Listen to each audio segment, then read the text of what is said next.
Le matin du 15 avril 2025, une rumeur se répand comme une traînée de poudre. Le pape François, né Jorge Mario Bergoglio, est décédé paisiblement aux premières heures du matin dans son appartement du Vatican. Ce simple dicton a touché le cœur de millions de croyants. Dans toutes les langues, sur tous les écrans, les mots « le pape François est mort » ont provoqué un silence étrange. Les cloches de la basilique Saint-Pierre ont sonné, tandis que des larmes ont coulé à Buenos Aires, Kinshasa, Manille, Paris et même Jérusalem. Le monde entier semblait s'arrêter pour un moment de contemplation ensemble. Pour beaucoup, cette mort ne marquait pas simplement la fin d'un pontificat, mais la fin d'une époque marquée par l'audace, la bonté et la lumière. Saint François est le père spirituel des humbles, le frère des oubliés, la conscience des puissants. Depuis ses premiers pas sur le balcon de la basilique Saint-Pierre jusqu'à son geste final de bénédiction, il a fait preuve d'une foi positive, concrète et enracinée dans la réalité.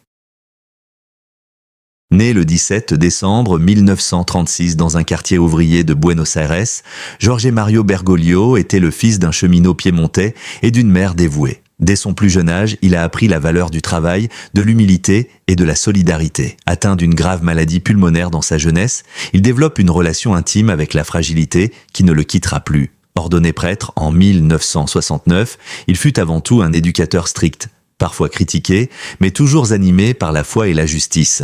Son regard était constamment tourné vers les plus pauvres, les bidonvilles, les prisons, les oubliés. En tant qu'évêque auxiliaire de Buenos Aires puis archevêque, il rejeta les atours du pouvoir, préférant les bus aux limousines, les soupes populaires aux réceptions officielles. Il était le père Bergoglio qui accueillait les malades, écoutait les veuves et partageait les préoccupations de son diocèse. Lorsqu'il a été élu pape en 2013, c'est cet homme, au cœur chaleureux et à la voix douce, qui a marqué l'histoire.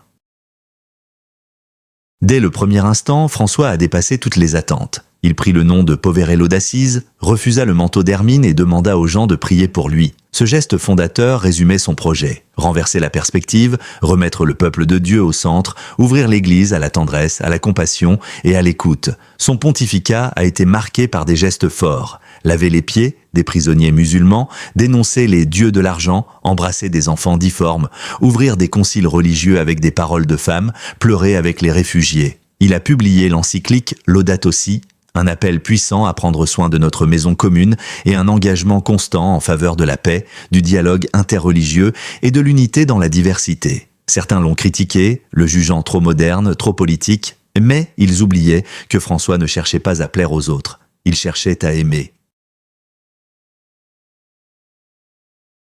Le pape François n'a jamais caché ses blessures, maux de dos, essoufflement, limites humaines. Mais au lieu de les voir comme des faiblesses, il les voyait comme des chemins vers la vérité. Il avait l'habitude de dire « Le Christ n'est pas descendu de la croix ». Il n'a pas fait ça non plus. Jusqu'au bout, il a choisi d'affronter la vieillesse, la solitude, la peur, comme un frère de toute l'humanité.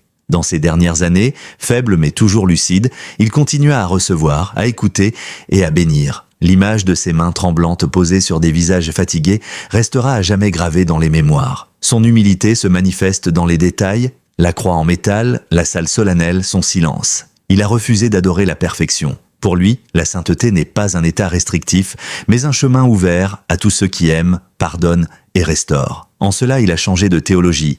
Il a incarné l'Évangile. Le pape François veut une église en mouvement, une église commerciale mais toujours vivante. Il a convoqué des conseils sur la famille, l'Amazonie et la nature du conseil. Il a ouvert des débats courageux sur le rôle des femmes, de la communauté LGBTQ+, et de la gouvernance cléricale. Son langage simple mais radical a dérouté certains, mais en a enthousiasmé d'autres. Il a résisté aux avancées des conservateurs, parfois au prix de sa propre popularité, mais toujours au nom de l'Évangile. Mais plus qu'un réformateur, il était un planteur. Il savait que ses réformes ne seraient pas achevées durant son pontificat. Il a semé les graines d'une église plus connectée et moins pyramidale. Il a laissé beaucoup de questions ouvertes, beaucoup de chemins à trouver. Grâce à lui, l'éducation continue de fonctionner. Elle laisse des certitudes rapides à ceux qui savent écouter. Sa mort ouvre un moment de transition. Comment ne pas trahir cette pulsion? Comment maintenir vivante son inspiration? Depuis l'annonce de sa mort, les hommages ont afflué.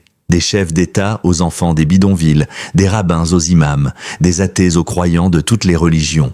Le monde entier semble pleurer un père, un ami, un soldat de la paix. À Rome, des foules se sont rassemblées pour rendre hommage à son corps exposé dans la basilique Saint-Pierre. À Buenos Aires, les gens célébraient la messe dans les rues, déposant des fleurs sur les bancs qu'ils fréquentaient. Les témoignages affluent, une religieuse raconte son expérience d'écoute émouvante, un migrant raconte un baiser surprise sur sa main blessée, un président raconte des conseils secrets. Les réseaux sociaux sont inondés d'images, de mots et de larmes. L'Église est en deuil, mais ce deuil est aussi une communion planétaire, une manière d'unir chaque fragment d'humanité dans la douleur. Le pape François est parti, mais son souffle perdure. Il a montré que l'Église peut avoir un visage différent, plus pauvre, plus fraternel, plus libre. Il a réitéré que la foi n'est pas une question de condamnation, mais d'accompagnement. Son message résonne dans chaque paroisse, chaque famille, chaque conscience éveillée. Qui suis-je pour juger ? La tendresse est la forme d'amour la plus désarmante. Nous ne sommes pas des maîtres, mais des serviteurs. L'Église a désormais le choix, faire demi-tour ou continuer sur la voie ouverte.